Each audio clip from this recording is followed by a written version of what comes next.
Boa tarde, sou a professora Selene, professora de Bioquímica na PUC Campinas, e é um prazer estar aqui hoje com o propósito de gravar uma aula de função renal, focando nos aspectos bioquímicos e nos catabólitos urinários. Para poder focar na parte bioquímica, eu vou a princípio falar um pouco das funções dos rins. A primeira delas, que é a detoxicação, é muito importante, está relacionada intimamente com a bioquímica, porque através desse mecanismo é que são eliminadas as substâncias tóxicas ao nosso organismo. Essas substâncias são denominadas de catabólitos. Os catabólitos eles podem ser originados do nosso próprio metabolismo celular, como é o caso da ureia, creatinina e amônia, ou eles podem ser decorrentes de moléculas exógenas que viemos a entrar em contato, como corantes e antibióticos. Essas moléculas exógenas elas podem ser metabolizadas ou não no nosso organismo, mas o resultado da metabolização dessas moléculas também pode ser eliminado via renal e também são considerados catabólitos. Uma outra função do sistema renal é a regulação do equilíbrio de eletrólitos. Então, o sistema renal participa do processo de manutenção da concentração de íons no líquido intra e nos líquidos extracelulares. Além disso, intimamente relacionada com a função anterior, o sistema renal também participa da regulação da osmolaridade do volume de líquido corporal e participa da regulação do equilíbrio ácido-básico. Nesse item, nós já estudamos quando eu informei um pouco sobre o pH, sobre o sistema tampão, transporte de gases, acidoses e alcaloses. Mas hoje vamos recuperar esse tema, falando da função renal na manutenção do pH do sangue. Ainda tem duas funções, a secreção de hormônios e a secreção de urina, que eu não vou focar na bioquímica, é mais um assunto da fisiologia, embora eu vá informar quais os catabólitos presentes na urina. Bom, para poder falar de sistema renal e bioquímica, eu vou também mostrar as partes que constituem o néfron, que é a unidade funcional dos rins. Começa com essa parte destacada em vermelho, que é o glomérulo, onde o sangue passa e as substâncias são filtradas. Em seguida, a substância filtrada ela passa a percorrer uma série de canais. O primeiro deles, mais próximo do glomérulo, é considerado o túbulo proximal. No túbulo proximal, a seguir, vem a alça de Henle, depois o túbulo distal e, por último, o túbulo ducto ou túbulo coletor. Bom, em todo esse percurso, por esses diferentes ductos, acontecem processos de reabsorção e de secreção de determinados compostos que podem ter sido filtrados ou não no glomérulo. Eu vou explicar detalhadamente isso nos próximos slides. Focando na primeira porção do néfron, que é o glomérulo, é onde ocorre a filtração do plasma sanguíneo. Então, o sangue, ele entra nos rins por essa extremidade, pela arteríola aferente, atinge o glomérulo. No glomérulo, o sangue é filtrado.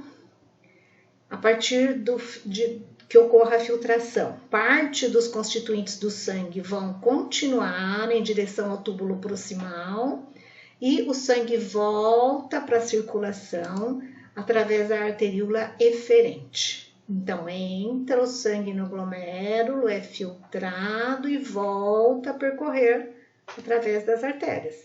Parte dos constituintes do sangue vai ser filtrado e vai ficar, a princípio, vão atingir o que se chama de cápsula de Brown, para depois continuarem pelos túbulos. Bom, nesses túbulos vão acontecer processos denominados de reabsorção e secreção, onde parte dos componentes que foram filtrados podem voltar para o sangue ou outros componentes podem passar do sangue para os túbulos, mas eu vou explicar melhor já já. Bom, quanto de sangue passa pelo glomérulo? Quanto é filtrado? Então, na realidade, de todo o mecanismo, de todo o sistema que o sangue entra no glomérulo, depois sai no glomérulo, a previsão é que 125 ml de filtrado glomerular seja conseguido por minuto.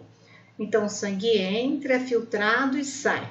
Então, por minuto, o filtrado, aquilo que é obtido depois que o sangue é filtrado no glomérulo, corresponde a aproximadamente 125 ml por minuto. Só que, desse total, praticamente tudo é reabsorvido conforme passa pelos túbulos. Só 1 ml desse todo que foi filtrado é excretado na forma de urina. Então, aqui novamente tem a representação de um néfron em amarelo e em vermelho está representando um capilar.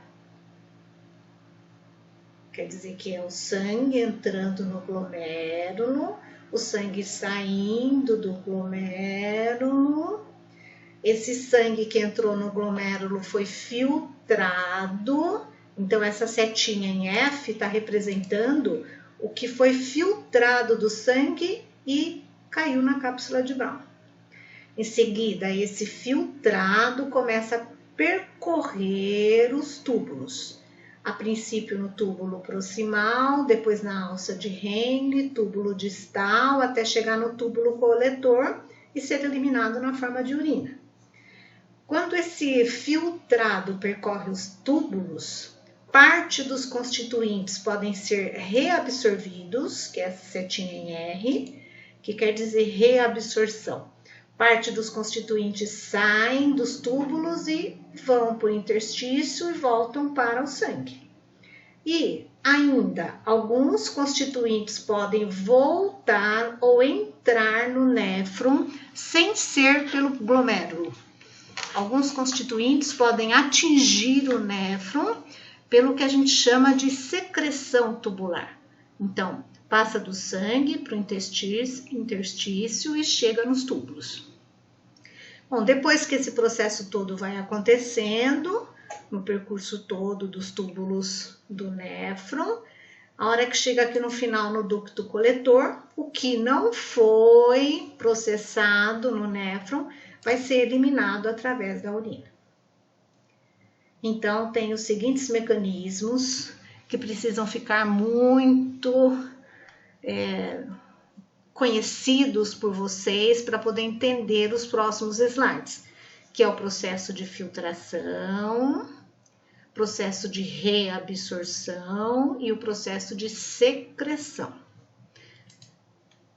Para exemplificar, não estou gostando muito dessa imagem, mas é o que temos aqui, né? Então, para exemplificar, algumas substâncias passam pelo néfron e são filtradas. Por exemplo, água, sais, bicarbonato, íon H+, ureia, glicose, aminoácidos e assim vai. Bom, depois que foram filtradas, fazem parte do filtrado glomerular, começa a percorrer o túbulo, primeiro o túbulo proximal. Nesse túbulo proximal, estão vendo que tem setinha vermelha, setinha verde. O que quer dizer isso? Quer dizer que nesse túbulo proximal já começa a acontecer processo de secreção, que é a setinha verde, e processo de reabsorção, que corresponde às outras setas, vermelha e preta. Então, recuperando do slide anterior. O que é um processo de reabsorção? Parte da água que foi filtrada no glomérulo, ela volta para o sangue. Então, ela é reabsorvida. Do mesmo jeito que parte de muito desses constituintes do filtrado glomerular voltam para o sangue, como íons, bicarbonato, ureia, glicose, aminoácidos e assim vai. Bom, mas e também pode acontecer um mecanismo oposto a essa reabsorção. Pode acontecer secreção. Então, pode entrar nos túbulos renais alguns constituintes. Esses constituintes que entram no túbulo renal, eles estão passando pelo processo de secreção. O caso de íons, ureia, ácido úrico, amônio e H+.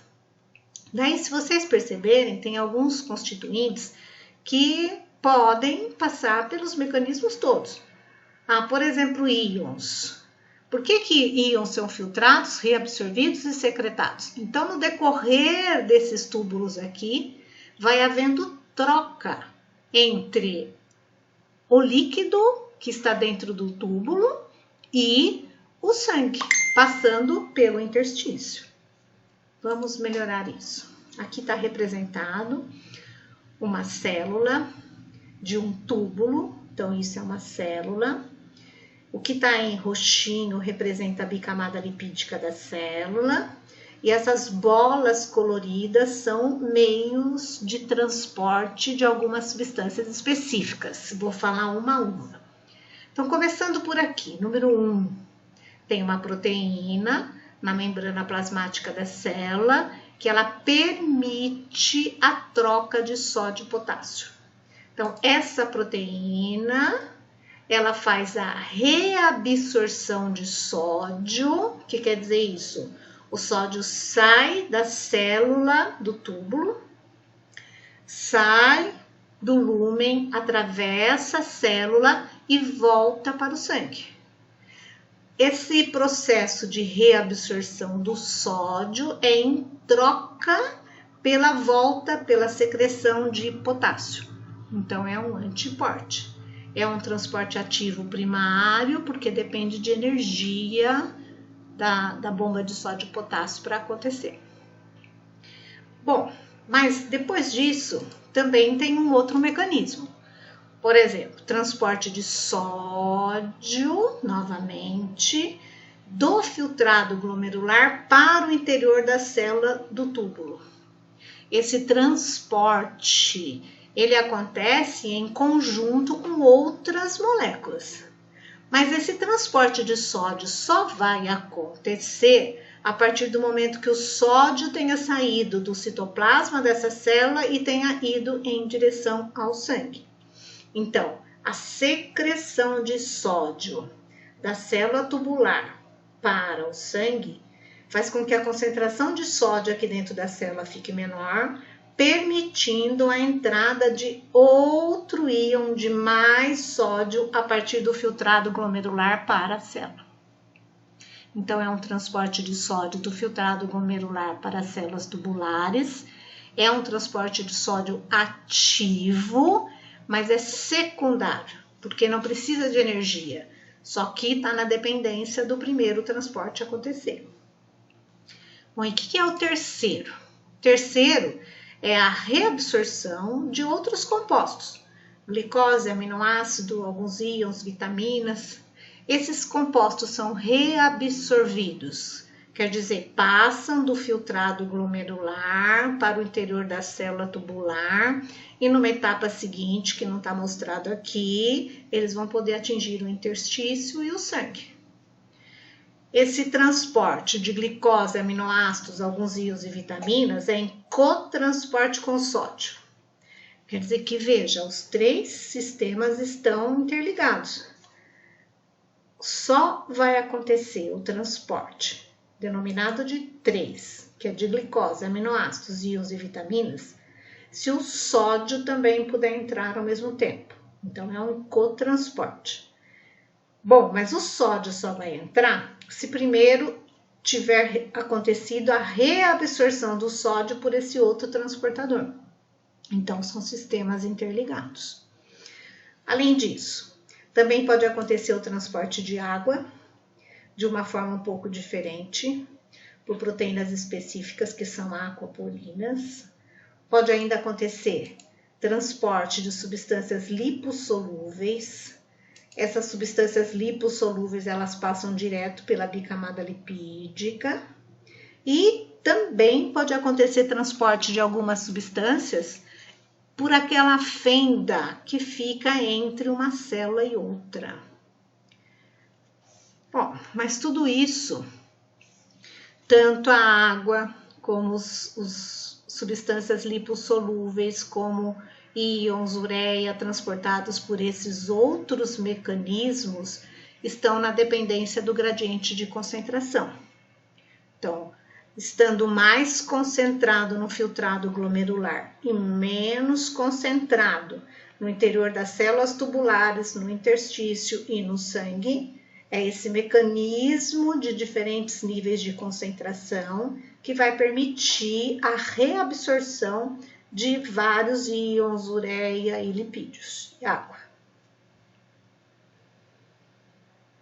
Muito bem.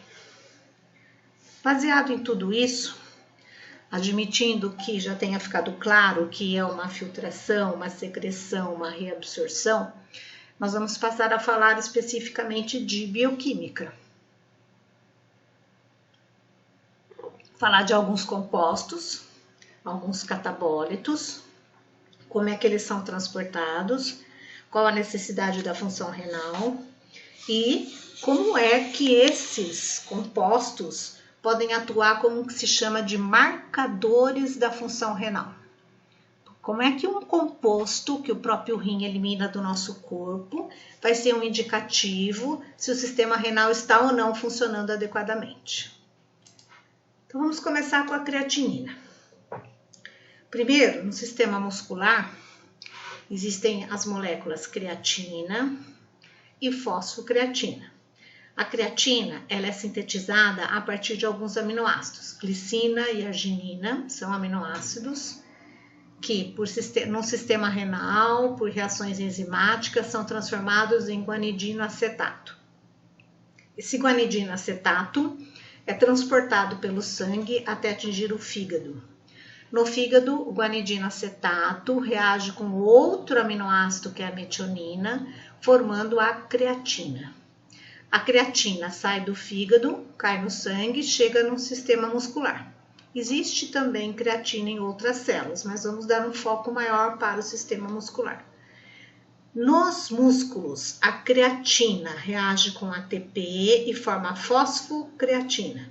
Então, esse grupo fosfato ele é originado do ATP, tanto que a adenosina trifosfato é convertida em adenosina difosfato, e o terceiro fosfato ele vai se ligar aqui, transformando a creatina em fosfocreatina.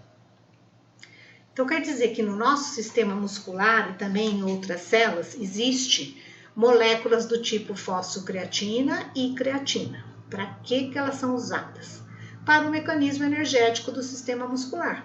Essa conversão de creatina em fosfocreatina, fosfocreatina em creatina, permite a liberação de ATP para a contração, para o relaxamento, para o mecanismo muscular. Só que essas moléculas, elas têm uma meia-vida.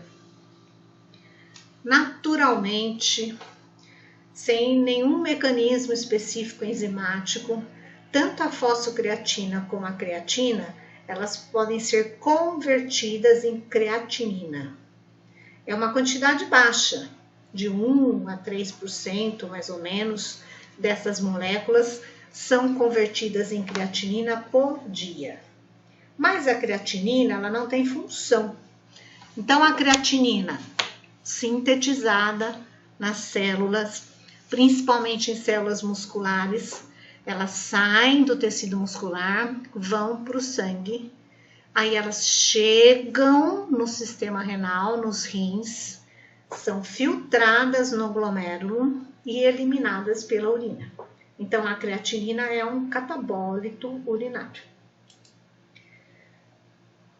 Representando novamente aqui o sangue, passando pelo glomérulo, e o filtrado glomerular atingindo os túbulos e sendo eliminado.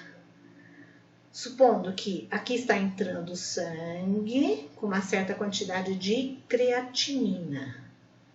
Quando passa pelo glomérulo, a creatinina é filtrada, não é reabsorvida nem secretada nos túbulos.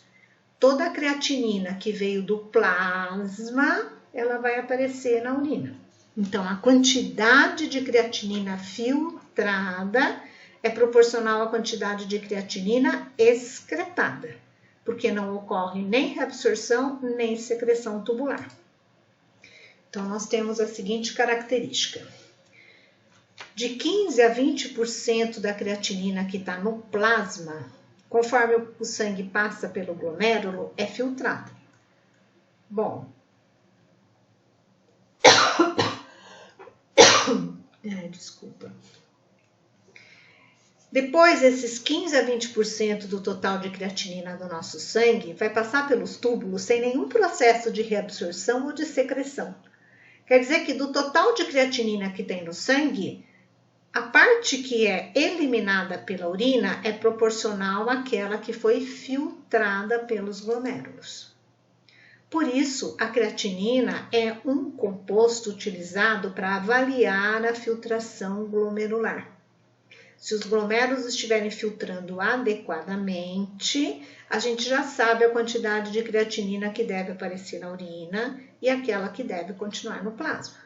Se os glomérulos não estiverem filtrando adequadamente, não vai ser filtrado toda essa proporção de creatinina.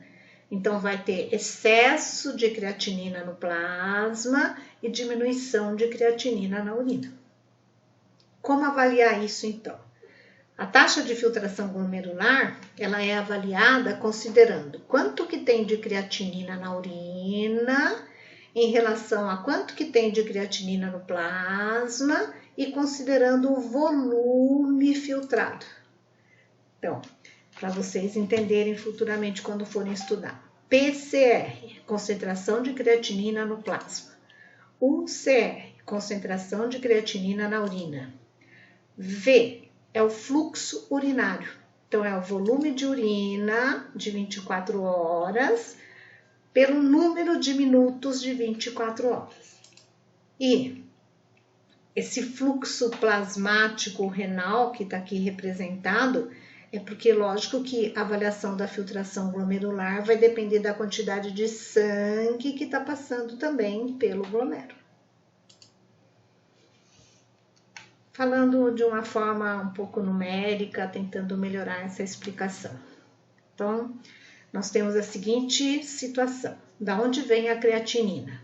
Ela é sintetizada nos músculos, decorrente da degradação de fosfocreatina e creatina.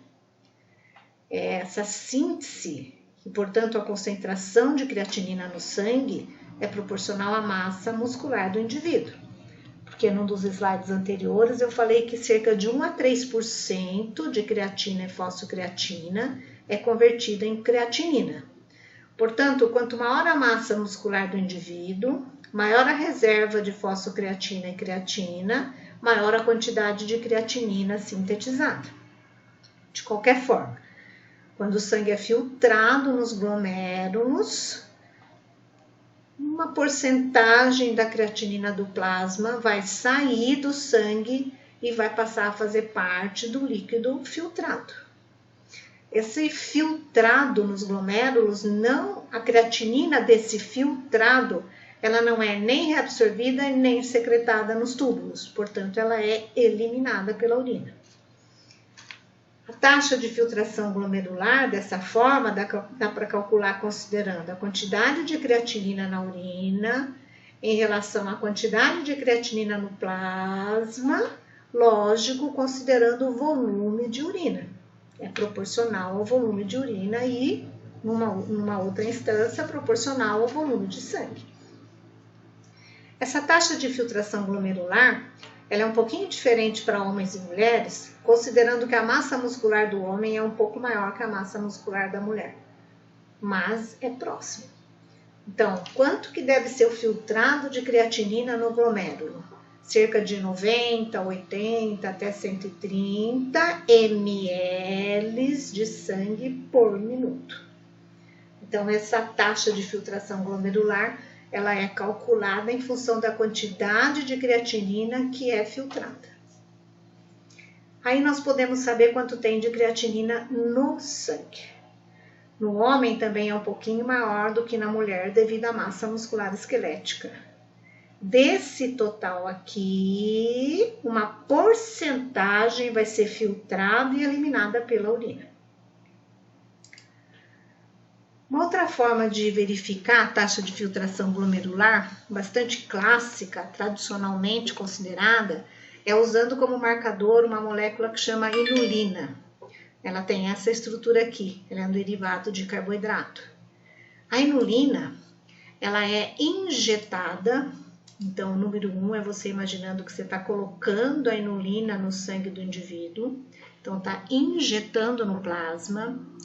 Em seguida, o sangue ele vai passar pelos glomérulos e parte da inulina vai ser filtrada. Então, cada bolinha dessa aqui está representando uma molécula de inulina. Daquilo que foi colocado no plasma, que foi injetado, quando passa pelo glomérulo, um tanto é filtrado. Então, suponha que são filtradas 4 bolinhas, 4 moléculas de inulina. Então, no glomérulo, a filtração. Esse tanto que foi filtrado da inulina, ele vai atingir os túbulos. Túbulo proximal, alça de Henle, túbulo distal, chegando no ducto coletor, até que total, tudo aquilo que foi filtrado vai ser eliminado. Então, qual é o número 3? É a eliminação nos túbulos renais. Então, ela não é nem nos túbulos renais, não. Eliminação pela urina. Ela não é nem secretada, nem reabsorvida nos túbulos. Portanto, a taxa de filtração de inulina nos glomérulos é diretamente proporcional à quantidade de inulina que é excretada. Se filtrou nesse esquema, 4 moléculas de inulina foram filtradas.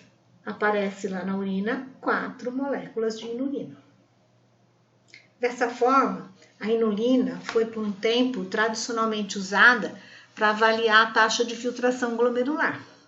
Só que ela tem um inconveniente, que ela é uma molécula estranha ao nosso corpo e tem que ser injetada, passando mais comumente a ser utilizado a creatinina, porque a creatinina ela também é filtrada, não é secretada nem reabsorvida nos túbulos, e tudo que foi filtrado da creatinina vai ser eliminado. O problema da creatinina é que não tem um valor fixo, porque vai depender da massa muscular do indivíduo, da quantidade de creatinina que é formada por aquele indivíduo em particular.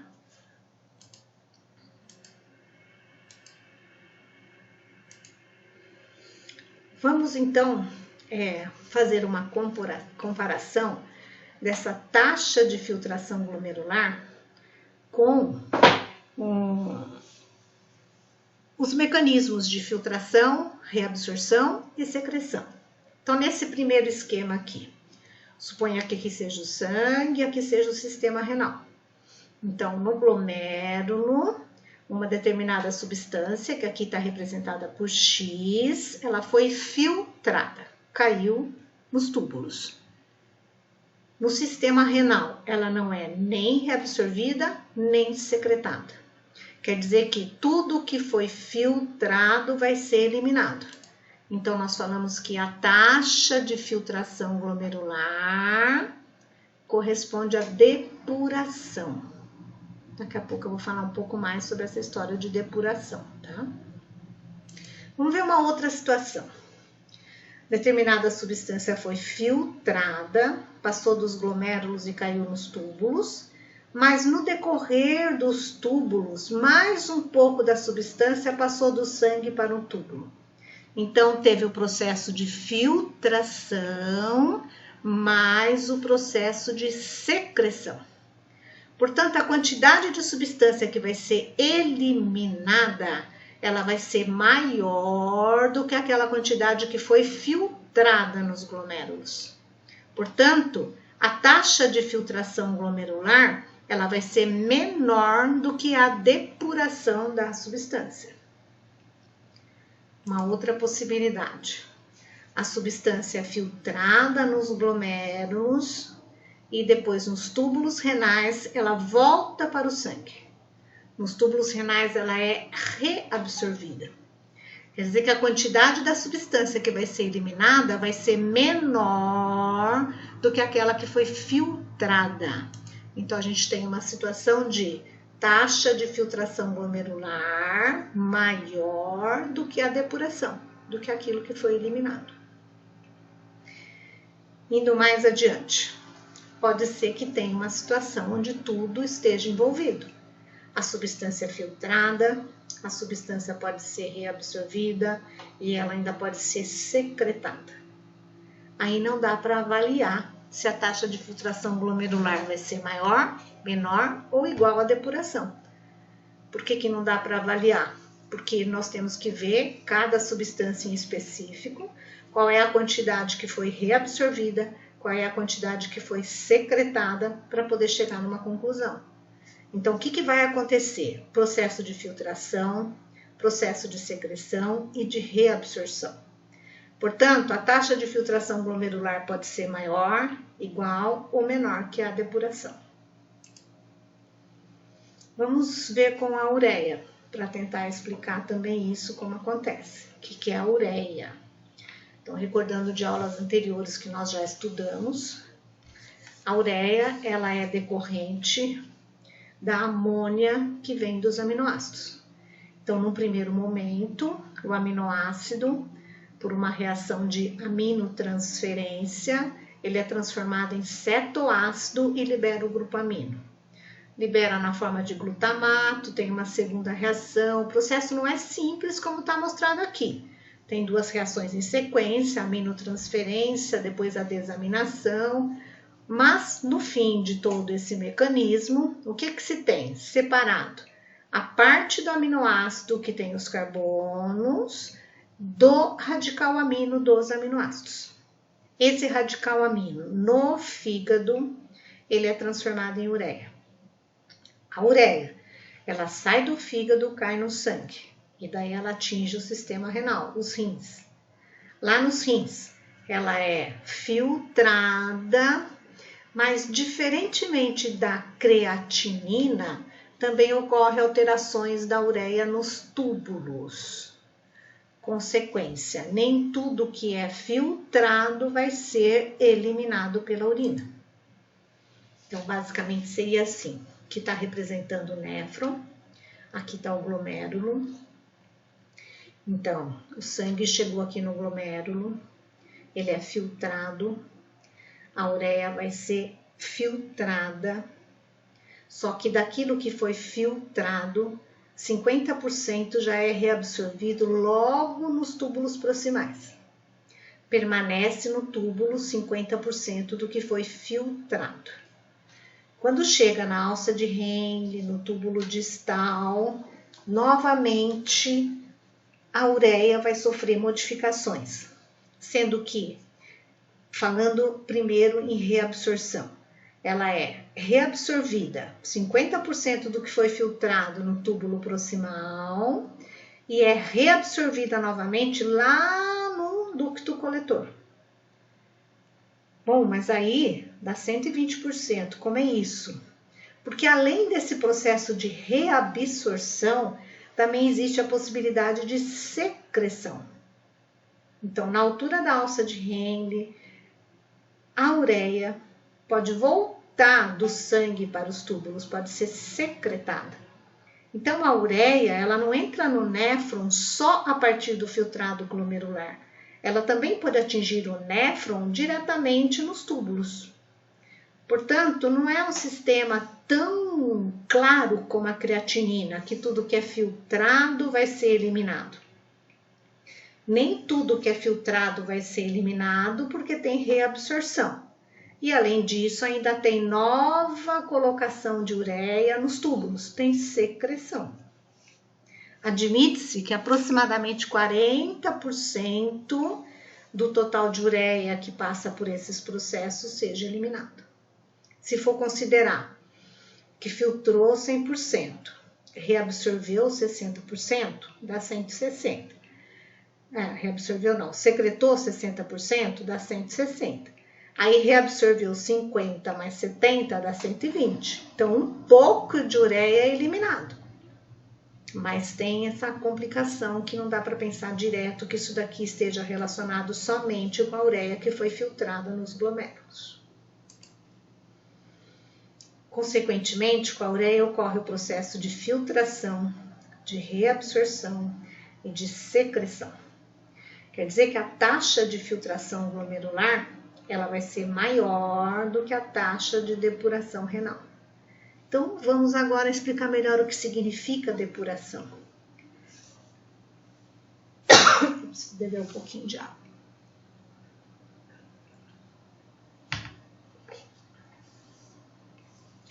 A realidade de depuração é o quanto que foi filtrado do plasma, que é transformado em filtrado glomerular e depois em urina.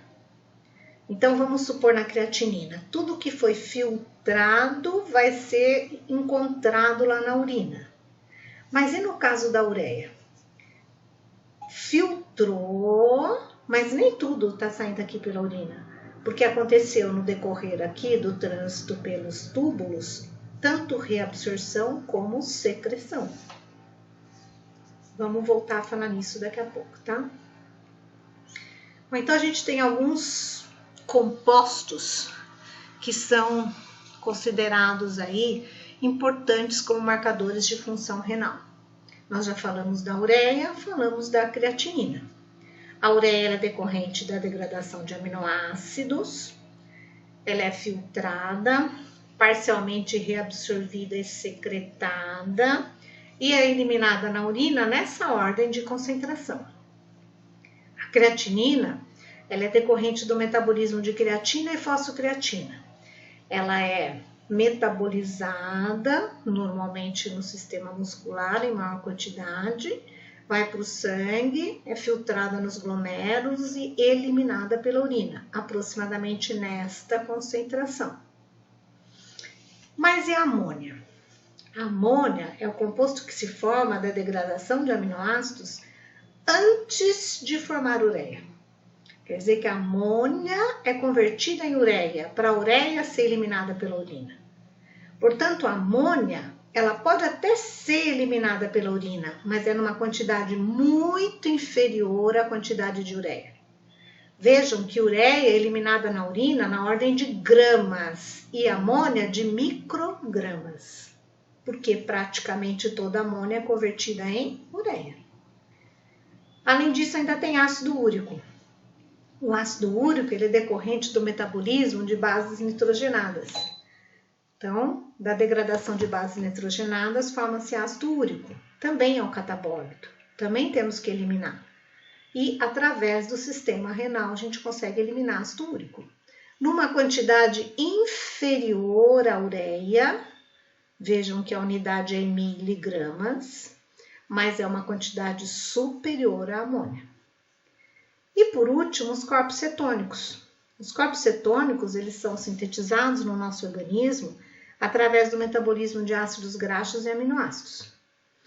As células extrahepáticas, elas utilizam corpos cetônicos como fonte de energia.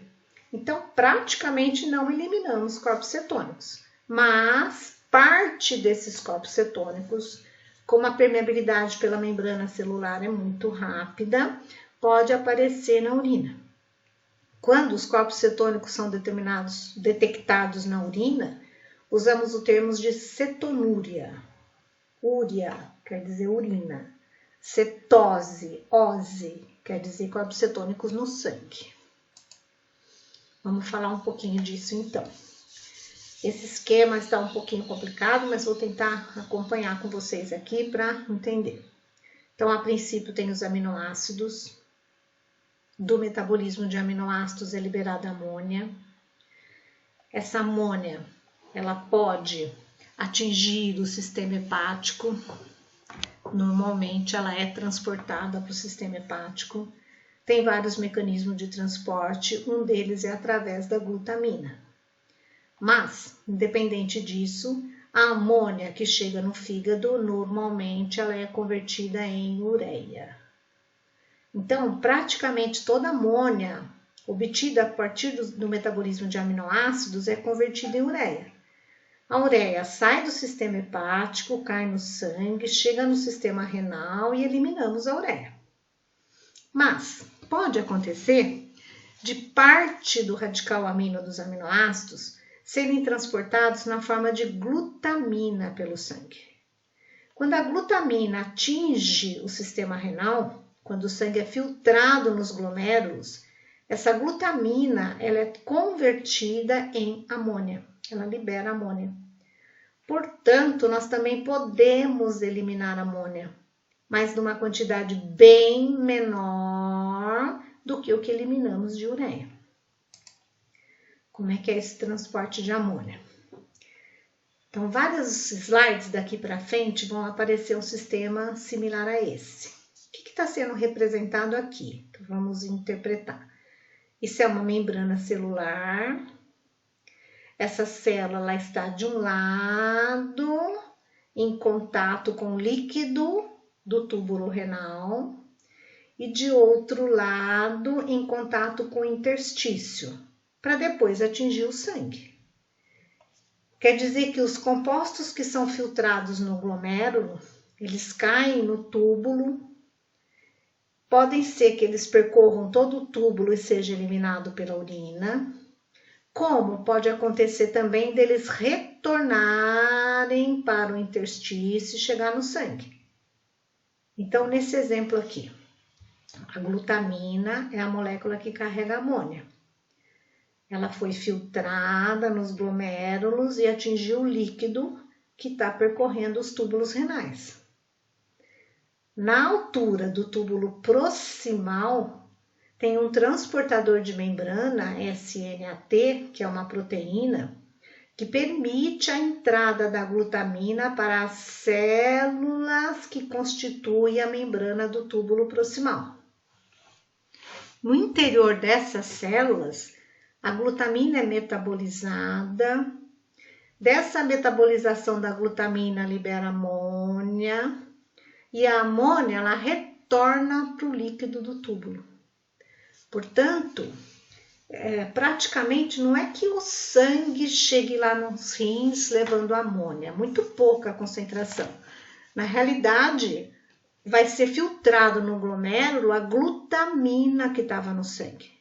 E depois no próprio sistema renal, nas células do sistema renal, essa glutamina é metabolizada, libera amônia, a amônia volta para o líquido do túbulo e é eliminada pela urina. Bom, vamos ver outra possibilidade. Quer dizer que o que a gente está mostrando aqui é a síntese e excreção de renal da amônia. Então, nós estamos mostrando a excreção de uma amônia que foi produzida no próprio sistema renal. Então, filtrada no glomérulo, aqui. Tentei fazer os slides com esses números para vocês depois acompanharem melhor. Número 2.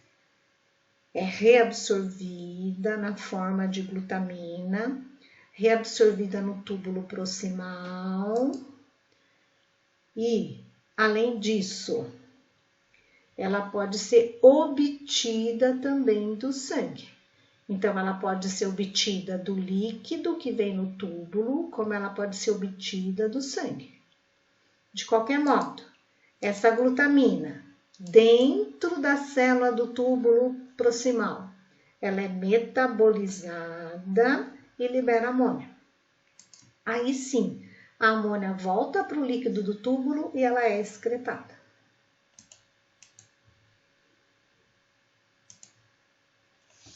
Bom, além dessa amônia sintetizada lá no próprio sistema renal para poder ser excretada, a gente tem uma outra situação. Então, o sangue filtrado no glomérulo, a amônia começa a percorrer os túbulos.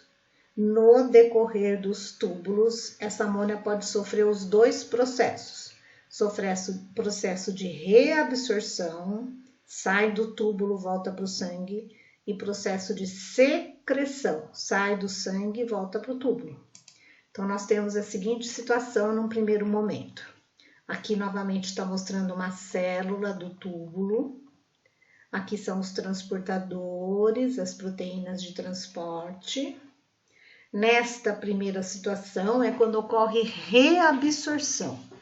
Então, depois que a amônia é filtrada nos glomérulos, ela cai nos túbulos e ela volta, ela entra na célula e da célula ela volta para o interstício e para o sangue.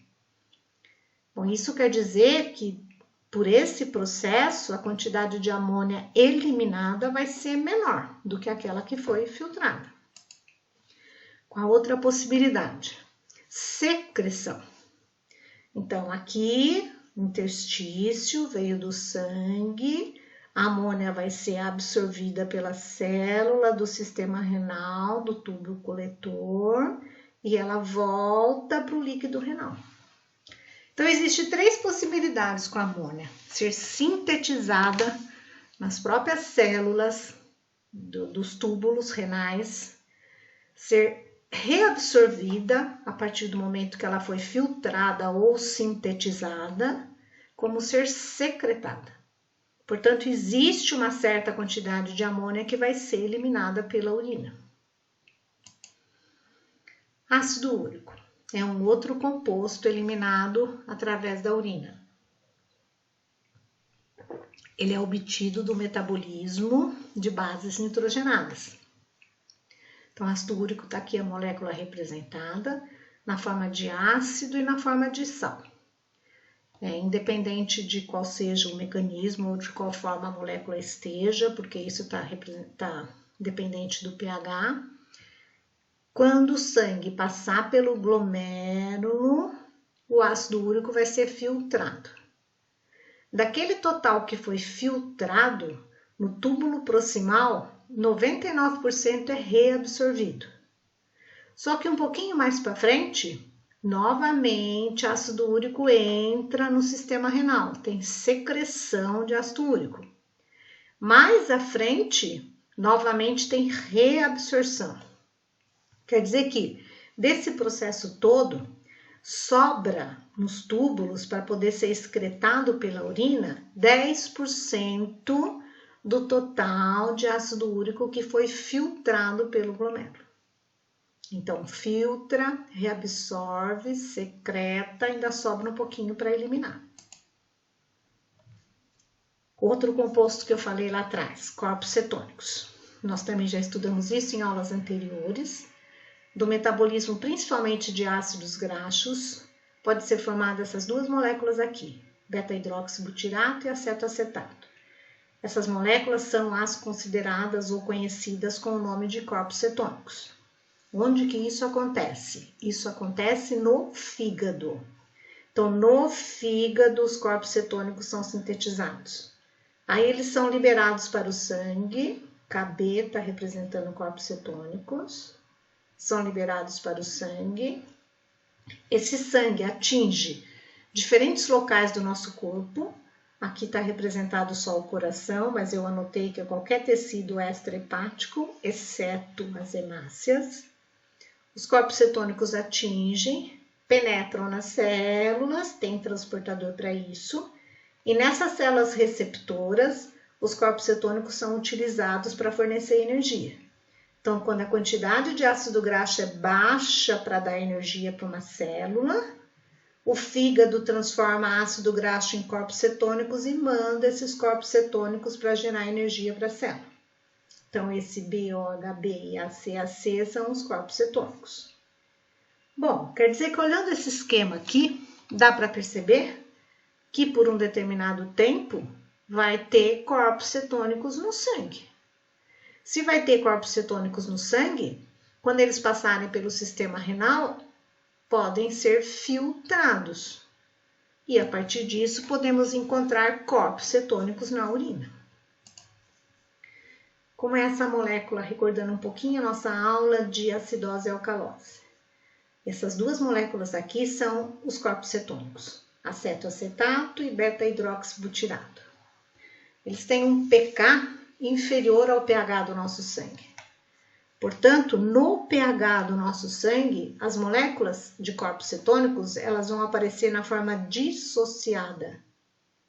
Quer dizer que no sangue eu não vou ter a molécula desse jeito, eu vou ter o ânion do acetato e vai liberar íon H+. Vou ter o ânion do beta-hidroxibutirato e vai liberar íon H+. Em consequência, se houver um excesso de corpos cetônicos no sangue, podemos entrar em acidose metabólica ou cetoacidose. Lógico que não é uma baixa quantidade de corpos cetônicos que vai levar à mudança do pH do sangue, porque, como já estudado, nós temos mecanismos, tampões, além da hemoglobina, que conseguem reagir com esses íons H+ aqui e não deixar o pH do sangue abaixar.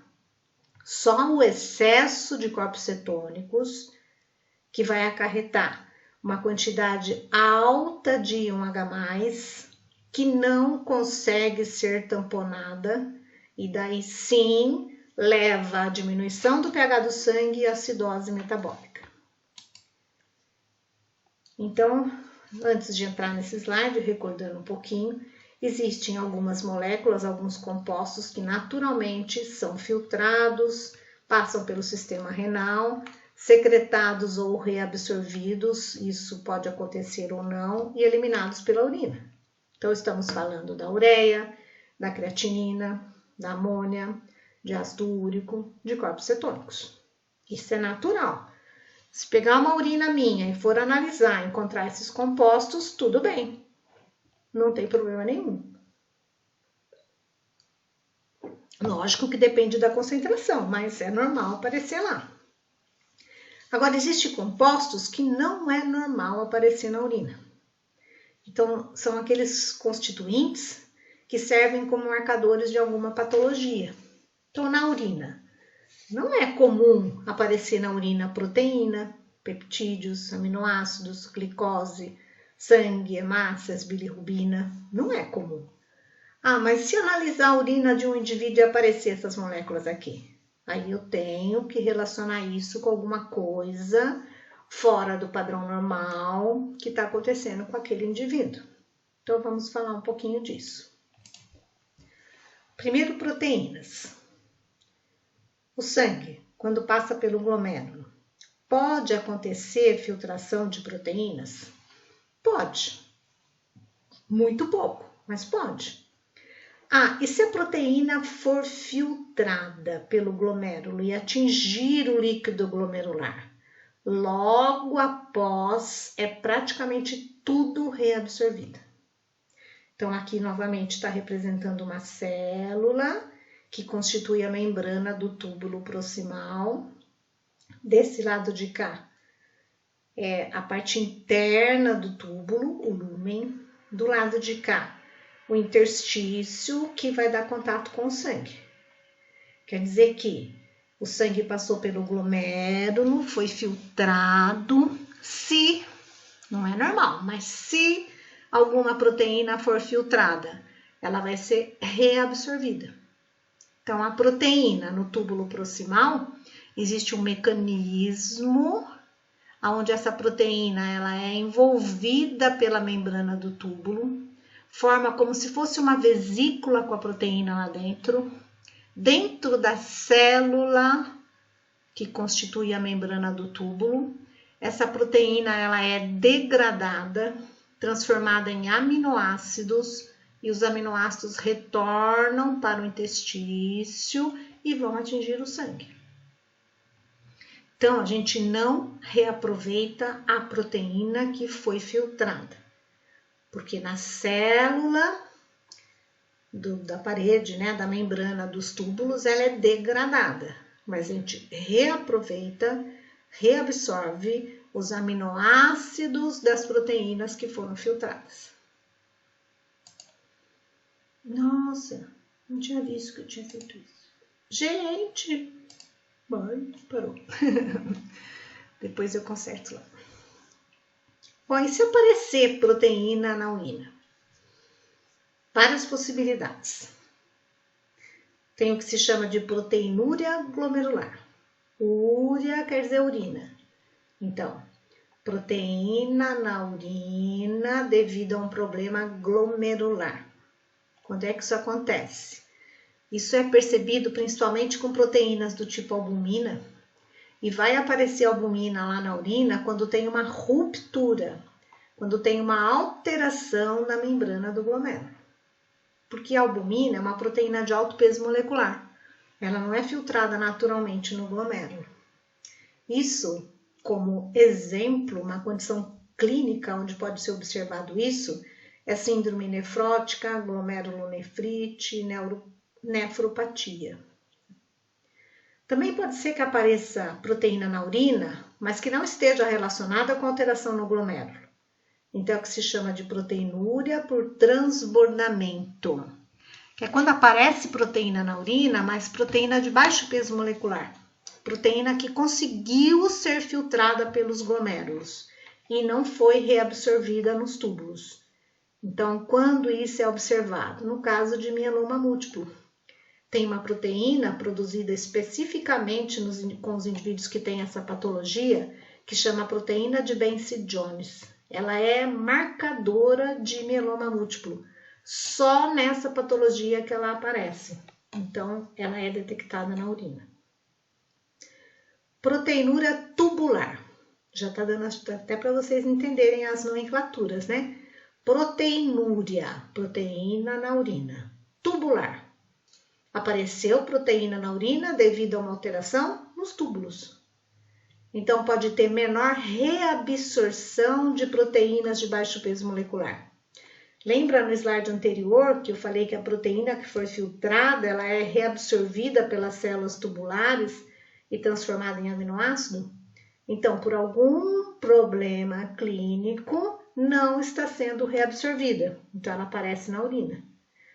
Patologias que levam a isso: nefrotoxicidade devido a metais pesados e antibióticos. Proteinúria pós-renal. Quer dizer que está aparecendo proteína na urina, mas que não tem nada a ver com a função renal.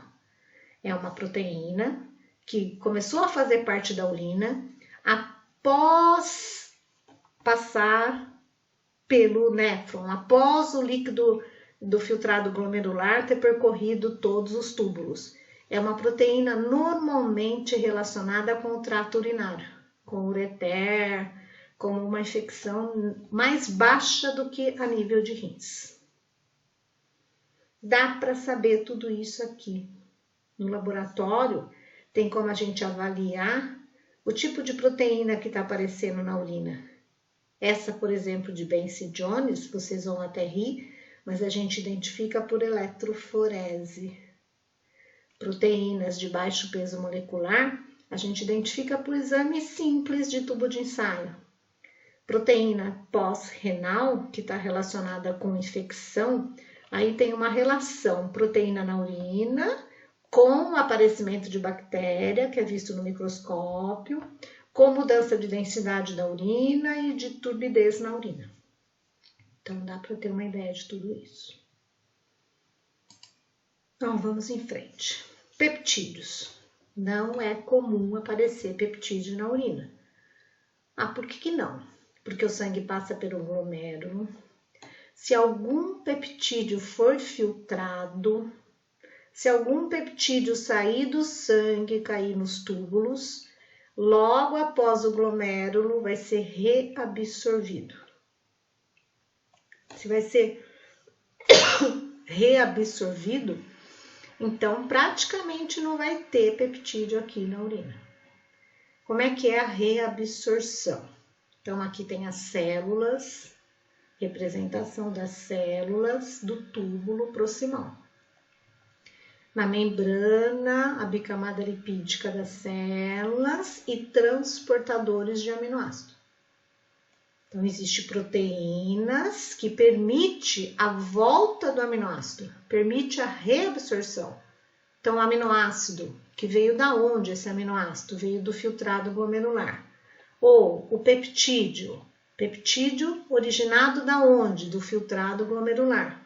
Tem proteínas que permitem a volta, o transporte desse peptídeo para o interior da célula do túbulo proximal e na forma de aminoácido ele volta para o interstício e futuramente para o sangue. Mais um. E aminoácidos? Também não é comum aparecer aminoácido na urina. Se algum aminoácido for filtrado no glomérulo, imediatamente 99% é reabsorvido.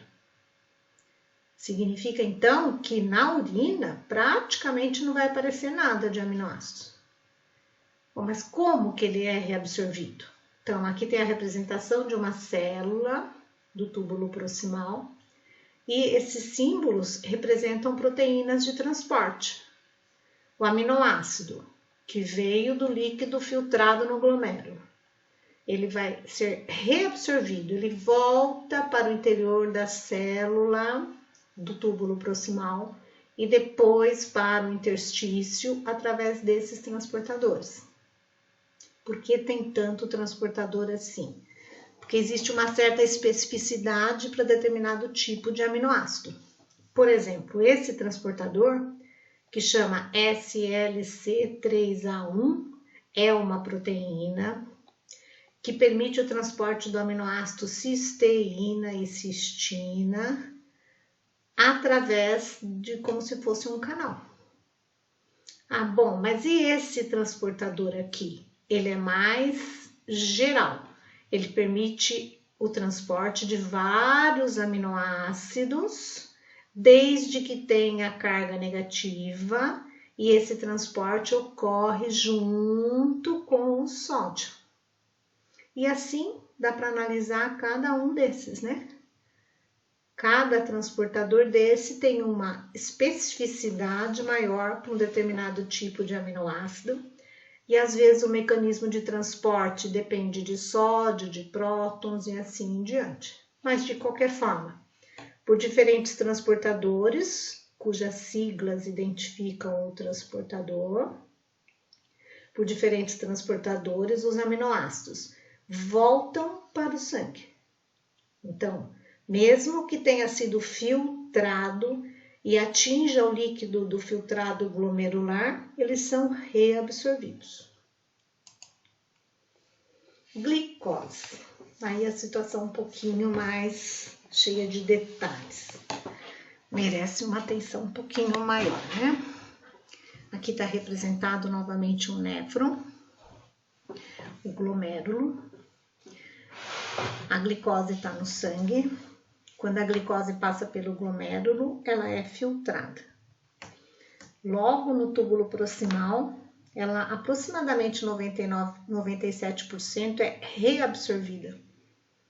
Um pouquinho mais adiante, o restante é reabsorvido. Quer dizer que na urina praticamente não tem glicose. Como é que essa glicose vai ser reabsorvida? Então, aqui está representada uma célula que constitui a parede do túbulo. A bicamada lipídica em preto e esta é a representação de um transportador de glicose. Talvez vocês se lembrem disso lá da aula do começo do semestre de glicose. Chama SGLT2. Por que não chama GLUT? Aqui tem GLUT, ó. Porque esse GLUT, ele precisa do sódio para transportar a glicose. Então, a glicose, ela é transportada em simporte com o sódio. A proteína transportadora é um GLUT, só que recebe esse S na frente por causa do sódio. Então, a glicose passa do lúmen de dentro do túbulo para a célula da membrana do túbulo e depois atinge o interstício e o sangue. Para entrar na célula, o mecanismo é de simporte com sódio, através desses dois transportadores. E para passar da célula para o interstício, o mecanismo independe de sódio. Pode ser pelo GLUT2 ou pelo GLUT1. Aí vem um questionamento. A glicose vai ser sempre transportada? Nunca vai aparecer glicose na urina? Depende. Existe o que se chama de um limiar renal. Esse mecanismo vai acontecer de toda a glicose ser reabsorvida para o sangue até uma concentração de glicose no sangue considerada viável para esse mecanismo. Chama-se limiar renal. Até aproximadamente 200 miligramas por decilitro de glicose. Então, eu vou explicar melhor nesse daqui. Esse gráfico está representando quantidade de glicose no plasma sanguíneo e quantidade de glicose que é filtrada, reabsorvida, excretada. Bom, vamos examinar linha por linha. Primeiro, vamos recordar como acontece. Aqui está o glomérulo, o sangue chega no glomérulo, a glicose é filtrada. Essa glicose cai nos túbulos e é reabsorvida. Quer dizer que na urina praticamente não tem glicose. Tudo bem. Então, a glicose, o sangue contendo 50, 100, 150, 200 miligramas por decilitro de glicose, ele vai passar pelo glomérulo e vai ser filtrado. Tudo bem? Mas depois ele vai ser reabsorvido. Então, enquanto tiver as duas linhas paralelas, está querendo dizer assim, que a mesma quantidade de glicose que é filtrada, ela é reabsorvida. Portanto, o sangue passa pelo glomérulo, a glicose é filtrada, em seguida nos túbulos proximais ela é reabsorvida. Até quando? Até esse limiar, até uma faixa de aproximadamente 250 miligramas por decilitro. Se a quantidade de glicose que chegar aqui no glomérulo for maior que 250, tudo vai ser filtrado, só vai ser reabsorvido até essa quantidade. Então, se o sangue chegar no glomérulo com uma quantidade superior de glicose, o que for acima desse limite não vai ser reabsorvido, porque existe um máximo de reabsorção pelo túbulo proximal. Então, o que não conseguir ser reabsorvido vai ser excretado pela urina. Significa, então, que vamos passar a observar glicose na urina a partir da concentração no sangue na ordem de 250 miligramas por decilitro. Uma situação normal de 90 miligramas por decilitro de glicose no sangue, não vai aparecer glicose na urina. Mas se no sangue tiver 300 miligramas de glicose, filtra. Nem tudo consegue ser reabsorvido, aquilo que não for reabsorvido vai ser eliminado pela urina. Então, por que um diabético descompensado, sem tratamento, apresenta glicose na urina? Porque ele ultrapassa no sangue essa concentração. O sangue do diabético pode apresentar, por exemplo, 500 miligramas de glicose por decilitro. A glicose vai ser filtrada, desses 500, 250 vai ser reabsorvido e o restante vai ser eliminado pela urina. Tudo bem? Sempre pensando em porcentagem, tá? Não quer dizer que o total de glicose que está no sangue vai ser filtrado, vai ser eliminado pela urina. Se isso acontecesse, o indivíduo não entraria em hiperglicemia. Mas, da porcentagem que foi filtrado, só um tanto consegue ser reabsorvido, o restante vai ser eliminado. Aí tem alguns nomes aqui, ó. Glicosúria hiperglicêmica.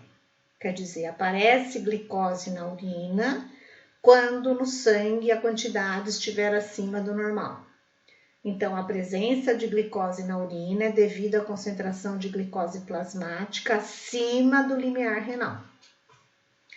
Mas pode ser também uma glicosúria renal. Presença de glicose na urina devido à baixa reabsorção. Aí, voltando um pouquinho no slide anterior, esses transportadores podem estar com algum problema. A glicose é filtrada e não consegue ser reabsorvida. Existe patologia também relacionada com isso. Então, o indivíduo vai ter um nível normal de glicose no sangue, não vai estar com hiperglicemia e mesmo assim vai aparecer glicose na urina.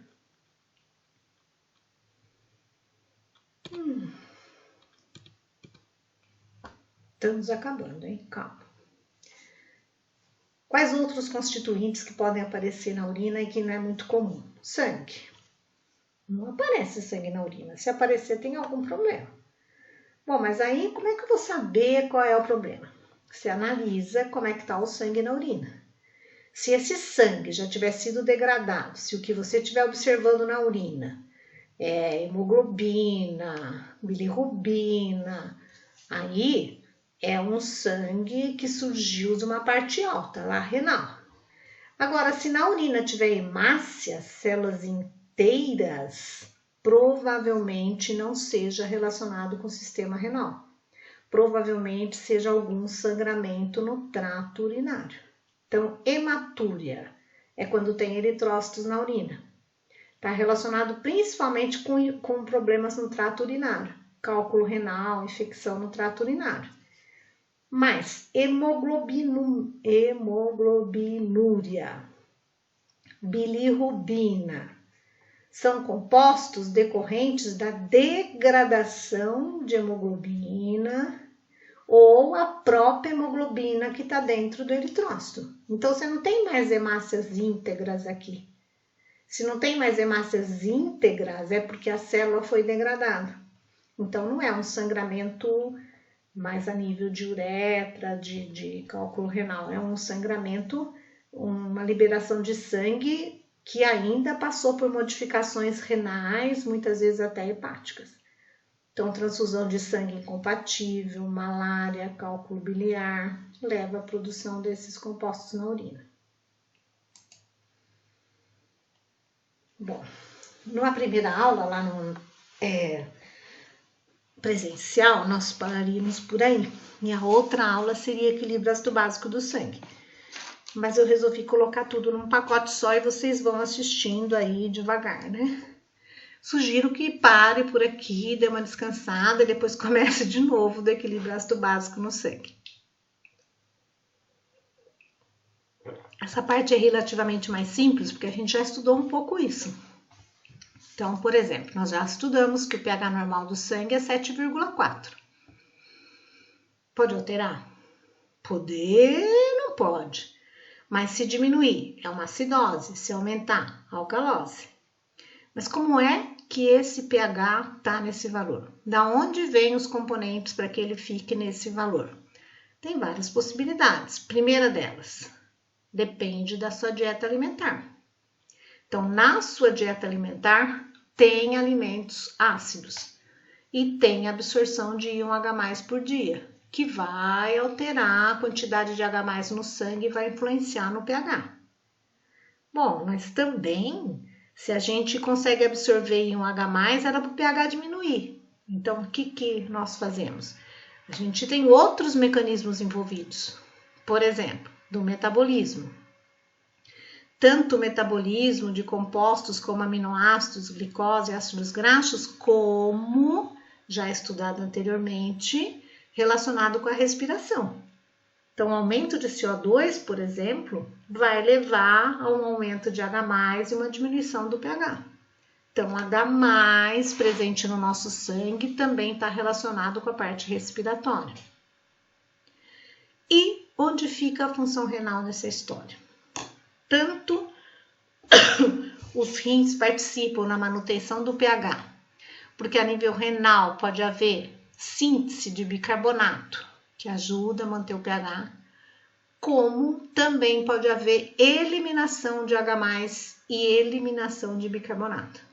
Então, os rins, por possibilidade de eliminar íon H+ na forma de ácido, possibilidade de regular a concentração de bicarbonato, possibilidade de eliminar a amônia. Os rins participam efetivamente na manutenção do pH do sangue. Tanto que a urina é ácida. Por que a urina é ácida? Porque a maior parte da nossa alimentação é ácida, do metabolismo também produzimos ácido. Se todo o ácido que chega no sangue continuasse no sangue, nós não teríamos pH 7,4, seria menor.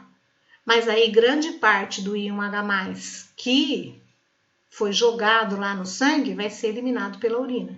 Então, a urina tem um pH ácido. Como que é essa história de eliminar íon H+, né? De novo, tem que começar lá do glomérulo. O sangue passa pelos glomérulos, ele é filtrado e parte do ácido vai começar a fazer parte do líquido que está nos túbulos, do líquido que veio do filtrado. Então, o filtrado glomerular contém ácido. Duas formas. Pode ser que no filtrado glomerular tenha ácido na forma de ácido livre mesmo, na forma molecular. Ácido lático, ácidos em geral. Como também pode acontecer que tenha dissociado. Então, um composto, vou voltar a falar do ácido lático, ele pode se transformar em lactato e liberar íon H+. Então, tem duas formas de eliminar ácido através da urina. A partir do filtrado glomerular, que é na forma molecular e é na forma de íon H+. Além disso, tem toda uma interação de H+ com amônia e com bicarbonato. Esse é um slide bastante complexo, eu vou tentar explicar de uma forma, ponderar aqui algumas etapas. Então, aqui está imaginando o interstício, que se você quiser pode imaginar mais longe, porque a partir do interstício você chega no sangue. Então, o pH é 7,4. Bom, isso aqui é uma célula da membrana de um túbulo renal. E aqui a luz do túbulo renal, é onde passa o líquido filtrado. A célula e o líquido filtrado. Então, existem várias possibilidades, né? Aonde que está a parte ácida, onde que está a relação com o H+, por onde que a gente vai começar toda essa brincadeira aí, né? Então, vamos começar com a reabsorção de amônia. A amônia filtrada no glomérulo, está fazendo parte do filtrado glomerular, está no lúmen dos túbulos. Aí tem um transportador que permite a reabsorção de amônia. Essa amônia na célula dos túbulos, ela é dissociada e libera H+. Bom, e daí? O que vai acontecer com esse H+ que veio da amônia? Ele vai sair da célula do túbulo e vai cair no interstício, futuramente no sangue. Quando chega no sangue, reage com bicarbonato. Então, a acidez do íon H+ foi neutralizada aqui, formando o CO2. Bom, mas e o que vai acontecer com esse CO2? O CO2, ele pode se difundir novamente, ele pode ser secretado, ele pode entrar numa célula do sistema renal. Aqui já numa outra altura, no ducto coletor. Então, tanto o CO2 formado no sangue, como a amônia, ela pode entrar no ducto coletor. Só que ninguém elimina CO2 pela urina, né? Então, na célula do ducto coletor, o CO2, por ação da anidrase carbônica, ele vai formar de novo H+. Então, esse Ca é a enzima anidrase carbônica, que faz com que o CO2 reaja com a água, forma carbonato e H+. O carbonato, ele volta para o sangue e vai ajudar a reagir com mais um H+ para manter o pH. Aí, o que vai acontecer com esse H+, que foi formado aqui na célula do ducto coletor? O H+, ele pode ser transportado para o interior do ducto coletor e ele vai ser eliminado pela urina. Pode ser eliminado na forma de H+, embora aqui não esteja representado. Como também a amônia, que veio lá, ela foi reabsorvida numa altura do sistema renal e é secretada numa outra altura do sistema renal. Aí ela reage no ducto coletor com H+, e é eliminada na urina na forma de NH4+. Pô, mas o que isso tem a ver com a manutenção do pH? que através de todo esse mecanismo, é um processo que impede que o H+ se acumule no sangue. Porque se esse H+ permanecesse aqui no sangue, o pH iria diminuir. Uma outra forma de manutenção do equilíbrio ácido básico vinculado com o sistema renal. Então, novamente o néfron, aqui o glomérulo, e nesse slide estamos querendo falar um pouquinho do bicarbonato. Então, o sangue é filtrado, o bicarbonato do sangue pode ser filtrado, quase tudo é reabsorvido, mas um pouco permanece nos túbulos. Este que permanece nos túbulos, ele vai ser reabsorvido em outros locais do néfron. No fim, ele é praticamente tudo reabsorvido. Então, pensando numa célula que está aqui no túbulo. A célula, o espaço no interior do túbulo e aqui indo para o sangue, no interstício. O bicarbonato que foi filtrado está aqui. Ele consegue, no túbulo, sofrer uma reação catalisada pela enzima anidrase carbônica, está aqui representada, onde ele é degradado em CO2 e hidroxila. O CO2, ele pela bicamada lipídica, ele penetra na célula do túbulo. Ah, bom, e o que vai acontecer com a hidroxila? Ela reage com H+ e forma água. Essa água também penetra na célula do túbulo.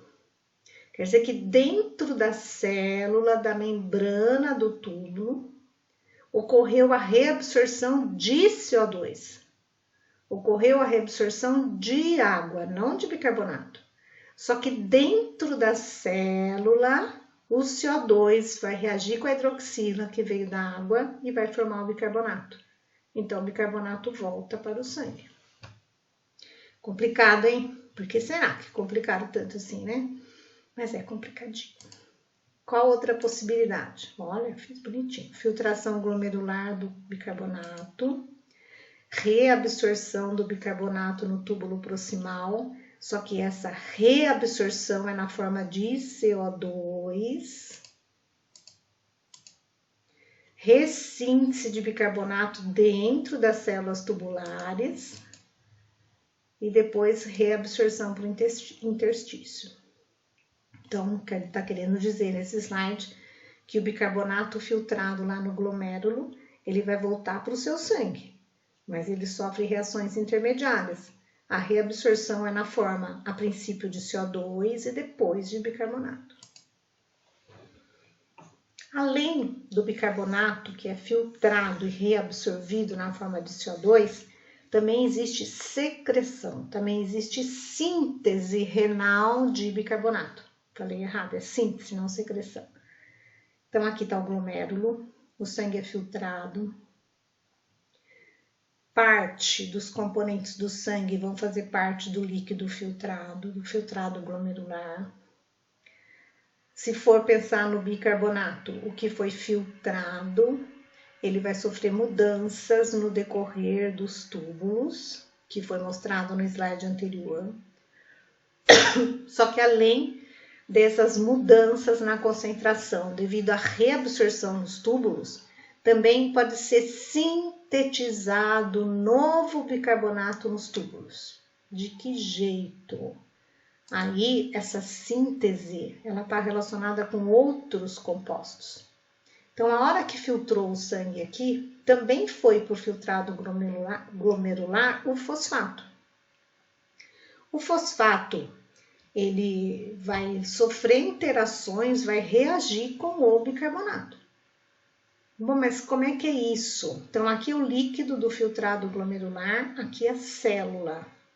Na realidade, o que vai acontecer é a síntese de bicarbonato aqui dentro da célula, a partir do CO2 e da hidroxila da água, numa reação catalisada pela anidrase carbônica. O bicarbonato é sintetizado e volta para o sangue. Mas também nesse mecanismo forma H+. O H+ vai para o túbulo, para a luz tubular. E daí ele é neutralizado pelo fosfato. Então, aqui está agindo o sistema tampão-fosfato. Bom, qual a outra possibilidade de formar o bicarbonato? Nós já falamos um pouquinho no slide anterior, lá uns 3, 4 atrás. Mas, no metabolismo da célula, depois que ela metabolizou aminoácidos, ela libera amônia. A amônia da célula tubular, ela é eliminada para o líquido do filtrado glomerular e vai sair pela urina.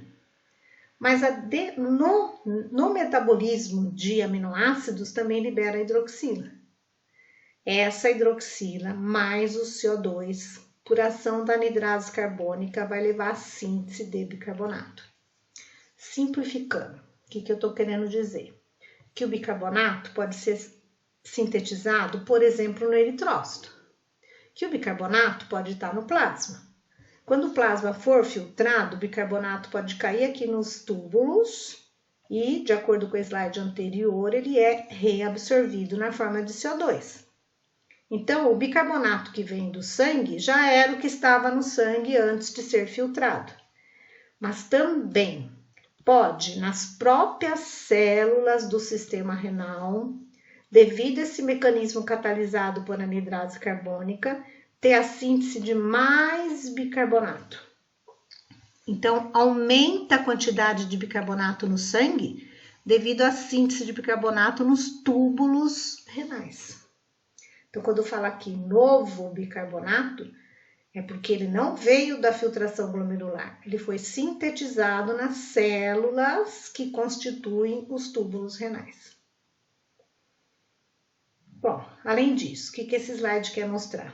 Que também existe uma forma de secreção de ácido, na forma de ácido molecular ou derivado da amônia, e essa secreção vai aumentar a acidez do líquido tubular e a urina vai ter uma característica ácida, tanto do ácido que foi filtrado lá no glomérulo originado do sangue, como daquele que foi secretado nos túbulos. Voltando a falar um pouquinho do fosfato. Quer dizer que no slide anterior, eu falei que o fosfato ajuda a manter o pH do fluido do filtrado glomerular, que ele reage com H+, que veio dessa reação. Bom, o que mais a gente sabe do fosfato? Filtrou o sangue, o fosfato vai ser filtrado. De todo o fosfato filtrado, 80% é reabsorvido logo no começo e o restante permanece no líquido, de tal forma que a gente elimina uma porcentagem do fosfato filtrado. Que jeito que elimina isso? Então, aqui está a luz do túbulo, aqui o interstício, essa é a célula do túbulo proximal. O fosfato filtrado está aqui, no líquido glomerular. Tem proteínas na membrana da célula do túbulo proximal, que permite o transporte de fosfato para o interior da célula. Então, ele está sendo reabsorvido. Esse transporte é junto com o sódio. O fosfato reabsorvido na célula do túbulo proximal, depois ele atinge o sangue. Ainda não se conhece, pelo menos até esse artigo aqui que eu achei, não se conhece qual é o transportador que faz isso. Mas, de qualquer modo, por esse mecanismo, esses são os nomes dos transportadores, por esse mecanismo, 80% do fosfato filtrado vai ser reabsorvido. Gente, acabou. Nossa, bastante, né? Bom, somando isso com a aula prática que a gente já viu, mas que eu também vou tentar gravar e mandar para vocês, a gente estudou aqui a função renal, principalmente os parâmetros bioquímicos da função renal. Esses foram os artigos e livros que eu usei, tá? Tem algumas coisas relativamente novas aqui, quem tiver curiosidade, tá? Principalmente esse artigo, achei muito legal, tá? E muito obrigada pela atenção, bom estudo, até qualquer dia. Abraços.